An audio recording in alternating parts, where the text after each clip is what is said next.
और हैरान कुन बात है, अंसार मदीना सारे के सारे शियाने अली थे। इवन जब हजरत अबू बकर की बैत हुई है ना, तो इन्होंने भी बैत नहीं की थी हजरत अबू बकर की। क्यों?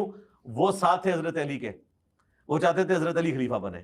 जब हजरत अली ने बैत की तो जो लोग बच गए थे उन्होंने भी बैत कर ली। हालांकि सही बुखारी हदीस नंबर 6830 में वाज़े तौर पर लिखा हुआ है, सैयदना उमर रज़ी अल्लाह तआला अन्हु फरमाते हैं, सकीफ़ा बनी साइदा के मौके पर मैंने हज़रत अबू बकर सिद्दीक़ रज़ी अल्लाह तआला अन्हु की बैत की और मुहाजिरीन ने बैत की, फिर अंसार ने बैत की। ये है बुखारी। और मिर्ज़ा कह रहा है कि अंसार ने तब बैत की थी जब सैयदना अली रज़ी अल्लाह तआला अन्हु ने बैत की थी और वो हज़रत अली को खलीफा बनाना चाहते थे।